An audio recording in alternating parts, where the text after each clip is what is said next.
So my name is Claude Nogard. I'm the CEO and co-founder of Ergosuture. 6 years ago, we founded that company with one objective in mind: how to simplify suturing and make it more efficient. Our answer is here.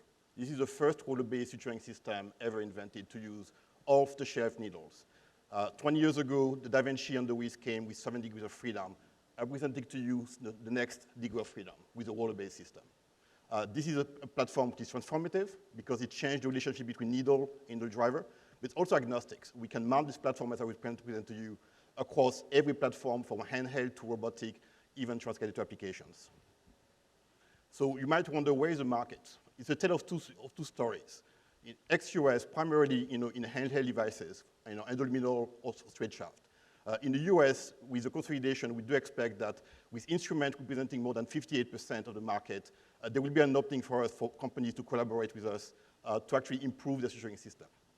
And we do believe, and we're already working on that, endoluminal surgery might be our entry point. Suturing systems that can suture hard tissues are not ready yet, especially for the vaginal cuff, and that's very much why we developed our technology, our RBS platform. We will actually develop that to work across all platforms. I will present to you the first product, straight shaft, but we're also collaborating with companies to include that into robotic platform, as well as transcatheter applications. Think about mitral valve repair, PFO repair. That's the future. So this platform, as I said, is agnostic. It will work in soft tissue initially, so looking at upper GI or intra-abdominal surgeries, colorectal, bariatric, urology, and gynecology. It's a platform that, that will enter initially in laparoscopic surgery. So we did our market research, and we found out that surgeons still seek better suturing systems that are easier on the training side, can allow to suture faster, but more importantly, improve ergonomic and better access in hard-to-reach places. So this is a cornerstone of our technology. Improved needle control, isolation of needle movement, and reduce needle handling steps that cut down time, as you can see in that video here. That's very much, the person suturing here is an engineer that trained himself in a week. So he's not a surgeon. And that's what this platform gives you to you. So this is our first device. This is the drive-in wall 5mm device, composed primarily, as you can see, as a handle that is fully sealable, that is airtight. It's a device that can be used for more than 200 surgeries, can be sterilized. We attach to it a single-use distal end, which is primarily our business model, that actually in ex-US will be used multiple times. This year we did multiple changes. We actually shrank the size of the handle so it can adapt to female surgeons. And we also included on the side, as you can see at the top, the directional switch. So providing the surgeon the ability to understand very intuitively where the direction of the rollers during surgeries. And these are the key benefits here, starting from the US. Single-use device, but these distal ends were built to be used for more than 10 surgeries. And so what we'll do for the ex-US is adding a flushing port to actually adapt to the market. The core benefit of what I showed you in the video are here: self-righting and repositioning of the needle. You can do that in one movement.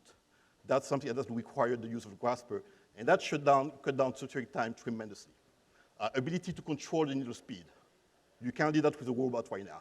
We can do that right now with this device. You can actually accelerate or decelerate the speed of the needles through tissues. You can control the isolation of this needle, so when you remove it from tissue, you can minimize the damage.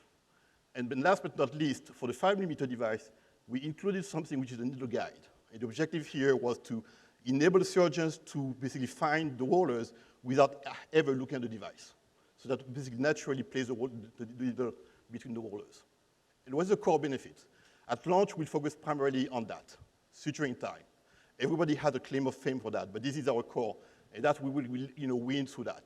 We have done a lot of research and found out average surgeons tend to benefit tremendously of this device. What you can see here is 85% suturing time reduction after 30 minutes of training for an average surgeon. Experts have some benefit, but it's quite marginal at this stage. If you look at the competition, we have some competitors, but you can see fairly quickly that we can work across all platforms. We can use off-the-shelf needles, we can use proprietary needles, and we can be adapted even to robotic platforms. And so the future is already here. As I mentioned to you, we're already collaborating with some robotic companies, and we are inviting more robotic companies to talk to us. And this is what you can see here. So we try to understand the benefit for the product for robot. And the key thing we came out is that we couldn't develop a suturing device only for them. We had to consider the other challenges they are facing. And so the key thing that we have developed for them is the ability to use our device not only as the driver, but also as a grasper and dissector. So we have a system right now which is proprietary, which is allowing them to force open and close the jaws. We also allow them the ability to vary the grips in strengths, which is allowing them to do dissection without damaging tissues. And last but not least, these 8 degrees of freedom, which take away the twerking of the wrist. So even the robot at this stage, we believe that's where the time gain will be tremendous at this level. Patent-wise, we have more than 20 patents across the board, from the roller-based system to our needles, and eventually to our endoplasty ring that we are developing currently. We have a very experienced team that has more than 20 years of experience on average, that have been involved in multiple startups with exit. We were quite busy. From the last time I talked to you, we internalized completely our R&D. We developed our product from the 8 to 5 millimeter, and we are currently in design freeze here. We basically internalized our cardiovascular applications. And last but not least, we did our first POC for the abdominal surgery platform. The question is, okay, why are we going to win when everybody has failed so far? The key thing here is suturing time. That's very much where our clinical trials are designed from a cost-effectiveness standpoint. But we also are the only ones who are covered through patents for the entire technology platform with a reusable model for the blade and the actual distal end. And something important, the fact that we can use that device across all platforms. And so I mentioned to you that, contrary to our competition, our innovation is the tip. That's very much the objective here. That is this, nothing else. It's not in the shaft, it's not in the handle, which means that we can compete and collaborate with everybody. And the objective for us is not to look at the market from a device standpoint, but flat tips versus rollers. And that's very much where we're going. But anyhow, our revenue model will be based on needle and basically sutured sales. Our company will actually evolve over time. If this company was to remain integrated over time, that will be a $1 billion company within 10 years. That won't be the case. We do believe that we'll be slicing this business as we go through the market. And so this is where we are right now. We are closing our $5 million seed, and we're preparing for a $20 million Series A by the end of this year for our launch in the US. And so I mentioned to you that we have a technology which is transformative, but quite unique actually from business standpoint for investors. Because we understand that all partners and active in M&A are not basically consistent. So we'll be able to work and slice the business with our investors to make it viable for them. So we already raised $6 million to certain the network. We are currently closing our $5 million. And this is primarily to close our R&D manufacturing capabilities.